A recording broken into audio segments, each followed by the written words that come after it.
much for clicking on the video. My name is Leah, and let's recap and review Real Housewives of Orange County. This is season 17, and I feel like this is like episode like 9. But I could be wrong, but the title will be correct. But let's get into it. Y'all. So before we get into this, just want to make an announcement. If you hear a bell noise, that is my friend's cat. I'm currently pet sitting, and I've never pet sat a cat before. It's always been dogs, but that cat be going through something.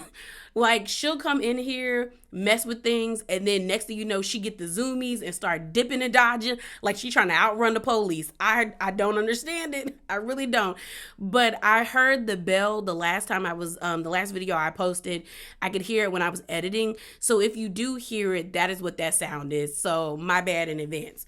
But let's get into this review. So I'm going to go out of order. I'm just going to go lady by lady. I feel like that would be a lot easier and cut down on this review because not much really happened, to be honest. So first up is Gina, because I'm going to go to least important to most important. So like I said, first up is Gina. We find out that earlier in the day, she met up with 2 real estate agents who are very prominent in that community of real estate agents in OC, and she shadowed them, and she was just like, it really re-energized her to like take getting her real estate license a lot more seriously. Like, she's just like, being around them, watching them sell homes and learning the different aspects of how to sell a home. She was just like that, like it did something to her. She's at home and we see Travis pop up, and she pretty much asks Travis to like role play with her, like she pretends to sell a home. I don't know if I would buy a home from Gina. I feel like, I don't know. It's something about Gina that, like, when she was just like, I didn't know there were so many different things about a home. And I'm just like, well, you purchased a home. But I also think I'm just hypercritical being an army brat and moving from like house to house to house to different cities, and being critical like my mom and my dad were when it came to purchasing homes and looking at homes. That like when I go out with my friends who are trying to buy homes or looking at apartments, or even like, there she goes, or even trailers, Maggie, I can't do it, y'all. But even trailers, like, I be like, I get really like nitpicky with things. I just get very nitpicky. Like, I'm like, that's why are you asking for this much and there's no backyard? Why is the other house so close to this house? Like, the trim ain't cute. Like, I just think certain things that like, there's things that you look out for, especially when you're used to moving around a lot. There you get very nitpicky about things that you like. So I was just kind of like picky when it comes to houses, just because I've moved around a lot. But also, it's just something about Gina just gives ill prepared. Like, I don't know if I would trust Gina to sell me a home. And the only reason why is because, and I know with time she'll probably gain more confidence, but people who sell like $1 million homes, or even like 6-figure homes, or like 5-figure homes, there's a level of like confidence there that I don't think Gina has. And she kind of has like, I don't know. It's something about Gina just I'm not gonna say it. Y'all already know what I call that lady. I call her Walmart Gina. It's just something about her that's just not, it's not it for me, y'all. It just doesn't work for me. But, hopefully she passes the licensing exam, and, she can show her kids that, she works hard. So the next thing I'm going to talk about is Heather and her situation. So we see Heather meet up with this guy named Mark Cuban and this woman named Fallon. And we find out that Heather and Terry have invested in this new Firestone app that's supposed to be a new streaming service app, and she's excited to be a part of it. They showed that she's been talking about it for a while now. They just didn't show us, and I appreciate that, because after a while, girl, it's a lot. She pretty much is ecstatic to be a part of this app, but she is also nervous because she wants to be a part of the shows on the apps, and she's like hoping to have that one show that is a hit that propels her to more. And I liked what the Mark guy said, where he was just kind of like, failure is pretty much always going to happen, and it is an option. Like, he was like, it's like a comedian who is nervous about bombing their set, and he was like, it happens. And I mean, it is true. Like, I watch Kev on stage, and he talks to other comedians, and they talk about like that time that they bombed and stuff like that. And it's like, once it happens, it's kind of like you can let, it's like you can breathe. Like, it happened, I can move forward now, because like I failed that one time, it doesn't mean it's going to happen again. And even if it does happen again, it wasn't the end of the world, and I didn't explode. So she is just like excited but nervous. We then see this scene of her and Terry at home, sitting in their bathroom, and she's like getting ready, and they're drinking wine together. And it was such a wholesome scene. She talks about, their oldest two kids going off to college, and them just having their two youngest, who were like 16 and 11. And they also talked about the 16-year-old. She has her permit, but they're afraid about her driving because she's never failed anything before, but she is not the best driver. And they're laughing at the fact that she failed, because they were like, it's crazy that this is something that she fails at, because everything else that she does, she just excels at it. It's kind of like, oh, you really are a human. You're not a robot. You're not a otherworldly being. You're normal like everybody else. And it was funny when I was watching the scene, because I think it was a never before shot scene of her in the car, and it was Heather sitting in the passenger seat, the 16-year-old driving, and the 11-year-old in the back. And it just gave me flashbacks of when my dad was teaching me how to drive, and my sister was sitting in the back, and how like I used to be so just like the 16-year-old, like nervous driving and so tense driving, because my dad would freak me out. But then now, being an adult and being in cars with kids who are like 17, 18 and all of that stuff, learning how to drive, I now understand how like scary that is. And why every time I drove, my dad had to go to the liquor cabinet to go get him some bourbon. He was like, his nerves would be shot. And my mom would always go get a margarita after I drove. So it's like, it's funny to see, like, you've been in every position. Like, I was even that kid in the back of the car when my sister was learning how to drive. And I was like, girl. So it's just like, all three positions I could see myself. But they're just reminiscing. We find out that they actually got the apartment that she has been wanting, because she, remember earlier in the season, she's been talking about finding a new place in LA where she can like have like a homestead. Is it called a homestead? I think that's like something else. Have like a little like area for her and Terry when they're in LA, like filming or doing something, because she's just like, in LA, that's where you get auditions, that's where work is. And so they got the apartment, but then while they were on, like, I guess, like driving or going somewhere, they got a call from their realtor that was telling them like, well, I have a family that's been looking for a home that is willing to pay like $65 million for their house that they built. And like they sold the house for $55 million, and now they have a home in Beverly Hills in LA. And I was like, wow. Like, and she was talking about how the universe comes together, because she just was like, I want to relinquish my job as the GM of this house. She was like, we have 3 gardeners, we have house staff. Like, we need something smaller. Like, this is a lot of space. And even Terry said this is a lot of space. But I just thought the scene was so sweet, where Terry ends up saying to her, when the scene was closing out, it's just you and me. Like, it's just going to be you and me. And he smiled and she smiled. And then she was in her confessional and she was tearing up about how excited she is for what is life going to look like for them going further into the future. Because it just is going to be them too. And she just said how she is happy. Like, she loves her kids, but now, like, it's probably going to go back to when it was just them. And I just thought that was sweet. I just thought it was sweet. I really enjoyed Terry and Heather's relationship, because it seems like they genuinely like love and care and respect one another. And while I was watching this scene, it just made me think about my parents and how like me and my sister are out of the house and it's just them, and they they living their best life while I'm out here struggling, but they're still enjoying one another. And I think that's what's going to happen to Terry and Heather.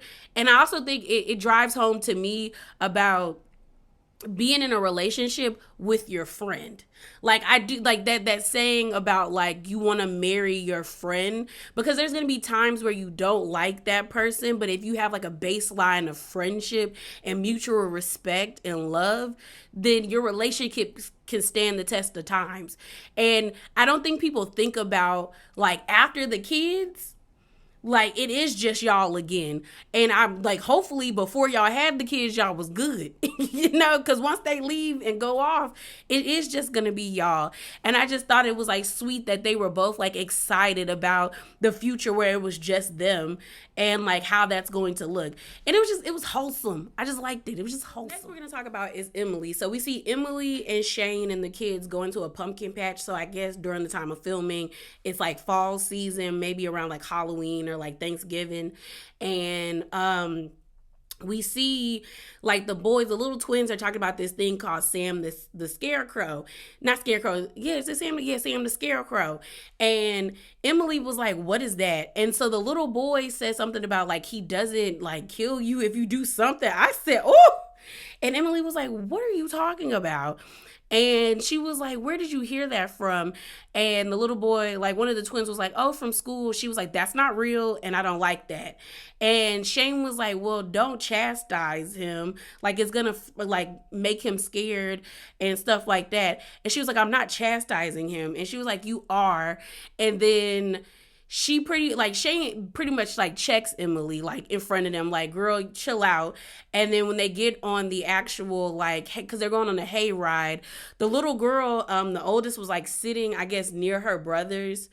Oh no, I think Emily wanted her to sit somewhere else in the hayride, and the little girl was like pulling away from her, like, no, like you told me to sit here. And she was like, no, I didn't. And then Shane was like, yeah, you did. And then they get into the pumpkin patch area, and she was like, let's take a picture. And the kids were like all like running around the patch, and then they finally got someone to take a picture, and then they dispersed. And Shane was like making a joke about it, and it got Emily like worked up, and she started like tearing up, and she was like, you're gonna make me cry. And he was like, girl, you're crying because it's hot. Like Shane just does a lot of jokes. I think that's his way of to reacting to life. But I do think Emily was feeling some type of way, but also basking in the moment of having this family, because she didn't have that growing up. Like she was like, I did not have my mom and dad around. And she also talks about how it's annoying that Shane chastises her. So then they end up having like dinner, going on a date. And she was like, me and Shane have been together for 14 years. And he's funny, and that's why I like him. People have always said the funny dudes be outlasting the good looking men. And that's true, because if you can make me laugh, I might rock with you. And so she was saying how shit, like how like she probably would have let Shane go a long time ago if he didn't make her laugh. And they were sitting at the table, and she pretty much told him like, I don't like the way that you check me in front of the kids. And I thought it was gonna go south, because he kind of he cut her off. But he was like, well, I was just saying this to like help. Like I wasn't trying to like check you, I was just trying to help. And she was like, well, no, you checked me, and I want us to be on the same page when it comes to parenting. Because Emily says that's how they have most of their arguments, is through parenting. Like it's about parenting. And she was just like, I've never had a dad or a mom. We didn't do family outings. So I want to be on the same page, and I want to make sure I'm doing the right things, but I need you to like work with me here. And I also think Emily is with Shane because he took accountability. He was like, yeah, you're right. He was like, I'm sorry about that. And I didn't mean to like belittle you, because she said it made her feel small, and he apologized, and then they like laughed it off. I think what was funny though, like I got to give him credit when she was like, do you want flan? And I like flan. And like honestly, I really just want the sugar that they put on top, the really hot, like the glassy sugar. But it depends on the pudding that's underneath, but I really just want the top of it. But she was like, do you want to get it? And he was like, no. She was like, well, have you ever tried it? He was like, no. She was like, well, how do you know if you like it? He was like, I don't need to taste urine to know I wouldn't like it. I laughed. I mean, it was a stupid analogy, because it's like, of course you wouldn't want to taste urine, but like, it was still funny to me. So my thing is, like I said, I'm glad that they were able to squash the whole little situation. I'm glad that Shane was open enough to receive the criticism from Emily. And I do think he shouldn't check her in front of the kids. It's like you should present a united front in front of the kids, because if they see that there's a rift between the parents, some kids will work both of y'all and then your whole house will be in disarray. So it's always good to have checks and balances. Like, yeah, you shouldn't just let one parent be the what's the word, the disciplinary parent and the fun parent. There should be balance with both of them, but there also should be checks and balance within that relationship where somebody can call you out and be like, hey, I didn't like how you did that, and I don't think we should treat our kids this way. But I do believe in presenting a united front in front of your kids. Now, I Googled what that scarecrow, Sam the Scarecrow thing is, and I guess it's like a movie called Trick or Treat that it's based off of. Ain't gonna lie, ever since that Slender Man situation happened where them little girls ended up, I didn't even, when Slender Man came out, I was in undergrad. Like, I had just like started college. So I was not on the internet like that. So I didn't know what that was. But I am not gonna lie, ever since that situation happened, I am always hyper vigilant when little kids be talking about, well, this is this. I will hit the Google real quick because I need to know what's going on around me. Okay. So I'm gonna morph them together because their scenes kind of came together. So the episode officially started off with us starting off how we left off on the last episode at the Tres Amigas dinner, where we see Shannon, Vicky, and Tamara. We see Shannon have a moment, like she is freaking out. Okay, after Tamara reveals that Heather has been going around in the group telling the ladies that Shannon's relationship isn't that great. Tamara is also saying that Heather has been sharing like Shannon's personal information about their relationship that Shannon has shared with Heather. So she's having a moment. Sis is having a moment. She ends up getting up and going to the production because production was like in the corner of where they were at on the balcony. You see, what's her name? Vicky, like, what is going on?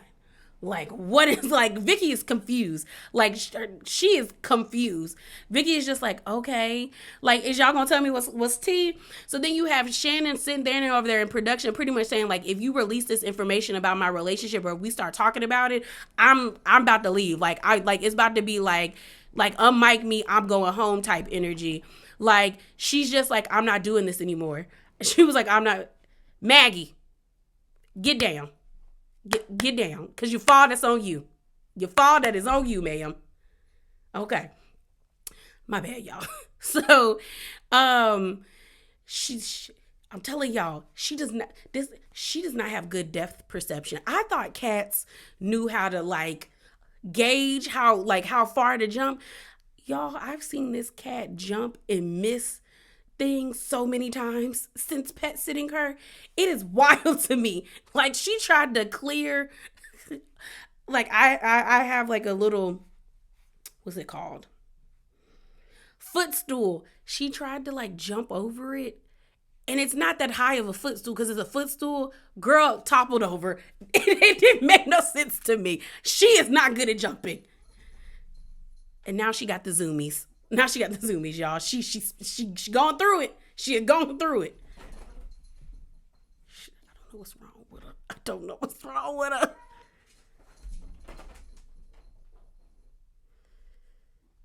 I don't know. Okay, let me get this episode done because she tripping right now. So, Maggie. My bad, y'all. She doing a lot. Like she is doing a lot. This cat is doing a lot. But I think I lost my train of thought. I'm trying to get back onto it. We were talking about Tres Amigas and Shannon. I don't, for the life of me, I don't understand why Shannon is believing Tamara so easily. Like, it doesn't make sense to me. Granted, I do believe that Heather has shared information with Emily and Gina and Tamara. But my thing about it is that Heather has not brung this to the show.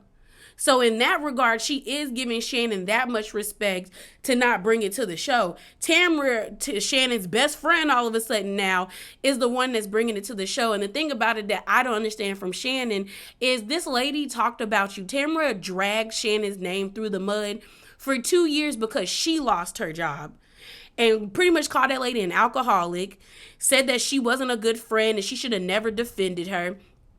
On top of that, she said that her husband Eddie, and we gonna talk about Eddie because Eddie is feeling himself a little too much, sir. It said that her husband on this show said the best part of y'all's relationship, of them having a couple relationship with Shannon and David, and with Shannon and David, was David, even though we know how badly David treated Shannon. So it's like you're doing all of this and believing Tamra, who you are right now in real time of when y'all are filming this show, is treating her friend Jen, who she brought to the show, like utter trash right now, being a bad friend. You're all of a sudden just gonna believe what she said. And I'm not saying that like Heather and Shannon don't have a bad relationship. We know they have a bad relationship. We got clips to prove that they have a bad relationship. But when Heather wasn't on the show, she never was talking trash about Shannon. Tamra was on her podcast with Teddy talking trash about this lady and reviewing the episodes every chance she got. So I don't get why she's sitting here being like, yeah, this is my friend. It's stupid to me. It is so stupid to me. So we then have Jen. We see Tamra and Jen meet up. Jen is being stupid and she's looking like a clown to me. She is looking like a clown to me because it is not making sense to me why she is trying to still salvage a relationship with Tamra. So we see them meet up to go get like drinks or food or whatever.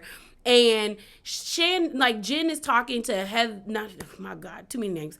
Jen is talking to Tamra and they're like talking about their relationship. Tamra apologizes again for throwing the napkin in her face. And Jen is weird because in the confessional, Jen is making sense where she's like, at some point, I'm going to start looking like an idiot for constantly like taking Tamra back. I was like, you look like an idiot right now. The lady threw a napkin in your face. She embarrassed you while y'all were in Montana. It's like, and then she embarrassed you again. Like, honestly, the last straw for me, if I was Jen, is Tamra bringing Heather A to, what's it called? To Emily's party. Like, you was trying to have a moment. And after that, I would have known you were nobody to be trusted. I would have known you were not to be trusted if I was Jen. So Tamra starts to cry about how there's a lot going on, like about Cut Fitness and about Eddie and his grandma. Like, it didn't move me. And then Jen says some stupid stuff about, Tamra, I know you, and that, the fights that we have, I know who you are, so that's why I'm willing to, like, work on this relationship with you. I was like, you're a dummy. Jen is a dummy, and she's pissing me off because I'm like, they could have had this conversation after Jen cussed her out. I've been waiting for Jen to just cuss her out. Like, I want Jen to cuss her out because I'm like, Tamra deserves her lashings. Like, she just does. Like, the lady is not, like, she's not anyone's friend. Like, she is not a good friend. So then we end up seeing Tamra ends up inviting Jen to Shannon and John's. Like, they're gonna go out to eat with them. And so that's when we end up seeing Jen and Gina meet up, and Jen lets Gina know that she got invited to go out to eat with them, like to go like on the boat and go out to eat with Shannon, John, and Eddie, and what's her name, and Tamra. And that's when Gina says, I feel like you need to stand up for yourself when it comes to Tamra, because virtually it doesn't seem like you've done anything to Tamra for her to have this reaction towards you, which is true. Like, Gina is right. Like, Jen hasn't done anything that we know of to warrant this response from Tamra. So everyone gets to, the people are coming to John's house. We end up seeing Eddie and Tamra get to John's house first. The awkwardness between John and Shannon is so bad. It is so bad. Oh, but before then, you know what?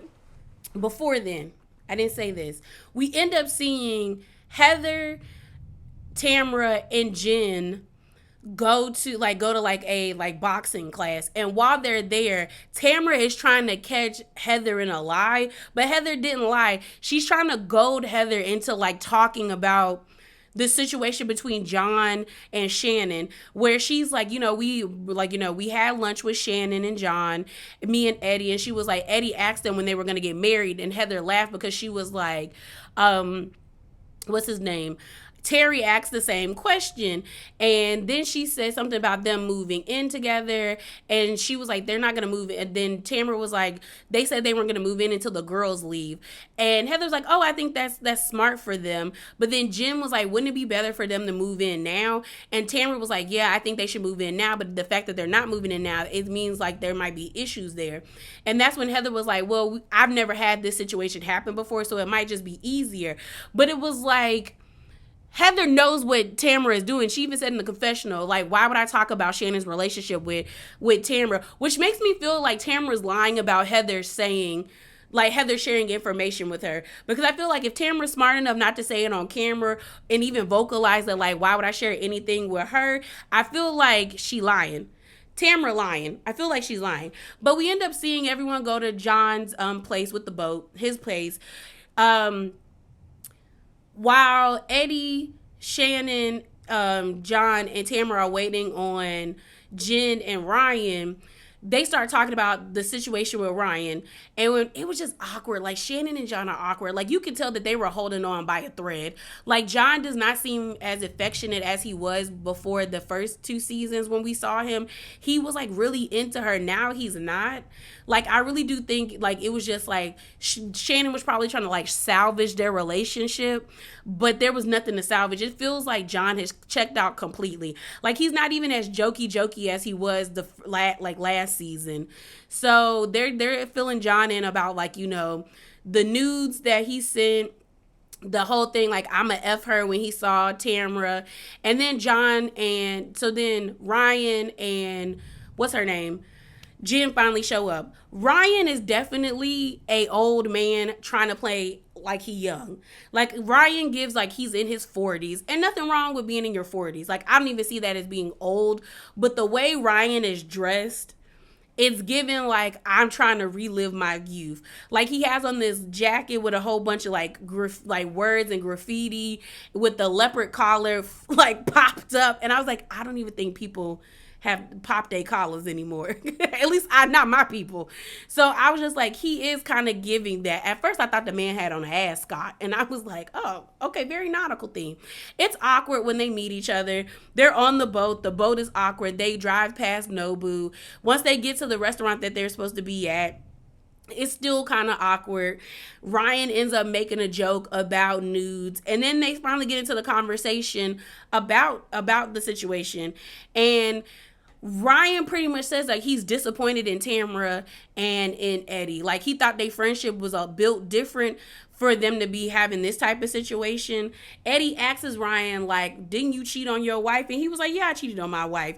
And it's funny coming from Eddie and Tamara that they're so judgy when everyone kind of knows that Tamara cheated on Simon with Eddie. Like, everybody knows that Tamara and Eddie was having an affair together before she divorced her husband. And Eddie was friends with Simon. Because why haven't we talked about how Simon had cancer and Tamara was sneaking around feeding that man and not telling her husband that she was feeding her ex-husband and doing errands for him? Like, why have we not talked about that? So I think it's mighty, like, big of Eddie and Tamara to be sitting on their high horses like their relationship is goals when it's not. It is far from it. Like, what, bruh? So then we find out that Ryan, which I think he was lying about what Heather said, but Ryan was like, well, Heather was telling me how you was always saying how hot I was, how you thought I was sexy, and like, Tamara makes this face like, oh my God, what? Which makes me feel like Heather was probably be running in between everybody. Shannon ends up saying like she don't know Heather to be a liar because Heather has never given her that, and she's known her for years. But it's giving that Heather is playing everybody. And we know Ryan is a hoe. Y'all just need to get over it. They end up making amends, which I wouldn't, and they like toast to it. I don't know. I wouldn't. I just feel like Jen is being stupid. I would not be friends with them. I would not be friends with I just would not be friends with Tamra. And then the mid-season trailer didn't make it any better because you got Jen having a full-on like screaming match in tears with Tamra. So Tamra gonna end up screwing this lady over. It is what it is. But yeah, y'all, that is it. That is all. Remember to be brotherly authentic and drop down in them comments below.